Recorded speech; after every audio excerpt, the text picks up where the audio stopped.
Okay ಪ್ರೇಕ್ಷಕರೇ, ಇದೇ ವಿಷಯವಾಗಿ ನಾವು ಇನ್ನೊಬ್ಬರ ಹತ್ರ ಬಂದಿದ್ದೀವಿ. ಸರ್ ನಮಸ್ತೆ, ನನ್ನ ಹೆಸರು ಮಣಿದಾಸ್ ಅಂತ. ದೀಪಕ್. ಇವತ್ತಿನ ನಮ್ಮ ಕಾನ್ಸೆಪ್ಟ್ ಏನಂದರೆ ಬೆಕ್ಕು ಶುಭಶಕುನನ ಅದು ಅಪಶಕುನನ ಅಂತ. ನಿಮ್ಮ ಅಭಿಪ್ರಾಯದಲ್ಲಿ ಬೆಕ್ಕು ಅನ್ನೋದು ಏನು? ಬೆಕ್ಕು ಅನ್ನೋದು ಶುಭಶಕನವಲ್ಲ ಅಪಶಕನವಲ್ಲ, ಯಾಕೆಂದ್ರೆ ಅವರ ಮೈಂಡ್ ಮೇಲೆ ಬರ್ತದೆ. ಈಗ ವಿಜ್ಞಾನಿಗಳ ಲೆಕ್ಕದಲ್ಲಿ ಬೆಕ್ಕು ಹೋದಾಗ ಅದು ಕೂದಲು ಹೋಗಿ ಏನೋ ಕಾಯಿಲೆ ಶುರು ಆಗುತ್ತೆ ಅಂತ ಹೇಳಿ ಅದನ್ನ ಅಪಶಕುನ ಅಂತ ಹಿಂದೆ ಆ ಥರ ಮಾಡಿದ್ರು. ಅದನ್ನ ಇವ್ರು ಮುಂದುವರ್ತಿದ್ದಾರೆ.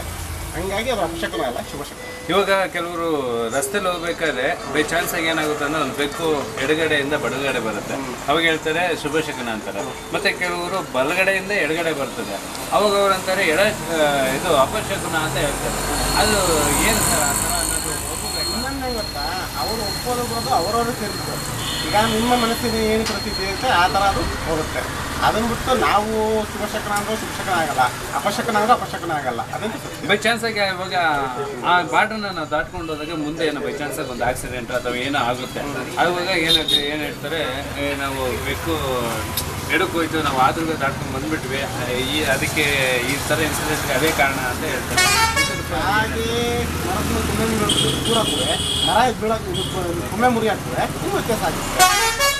ಅದು ನಿಮ್ಮ ಕರ್ಮಗಳಿಗೆ ಆಗಿರುತ್ತೆ ಹೊರತು ಬೆಕ್ಕಿಂದ ಆಗಿರಲ್ಲ. ಅದನ್ನು ನೀವು ಹಂಗೆ ಮೈಂಡಲ್ಲಿ ಮಾಡ್ಕೊತಾರೆ ಅಷ್ಟೇ, ಅಷ್ಟ್ಬಿಟ್ಟು ಬೇರೆನೂ ಅಲ್ಲ. ಒಟ್ಟಲ್ಲಿ ನೀವನ್ನೋದು ಅದು ಒಂದು ಸಾಮಾನ್ಯ ಪ್ರಾಣಿ, ಅದಕ್ಕೆ ದೋಷ ಬರಲ್ಲ. ಇನ್ನೊಂದು ಏನು ಗೊತ್ತಾ, ಇವ್ರ ಮನಸ್ಸಿನ ಸ್ಥಿತಿ ಆಗಿರುತ್ತೆ ಅಷ್ಟೇ. ಕೇಳೋದ್ರಲ್ಲ ಪ್ರೇಕ್ಷಕರೇ, ಒಟ್ಟಿನಲ್ಲಿ ಇವರ ಅಭಿಪ್ರಾಯದಲ್ಲೂ ಕೂಡ ಬೆಕ್ಕು ಒಂದು ಸಾಮಾನ್ಯ ಪ್ರಾಣಿ. ಅದು ಯಾವುದೇ ರೀತಿ ಶುಭಶಕುನೂ ಆಗಿರಲ್ಲ, ಅಪಶಕುನೂ ಆಗಿರಲ್ಲ.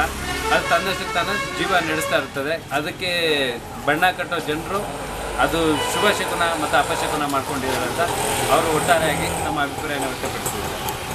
Thank you sir.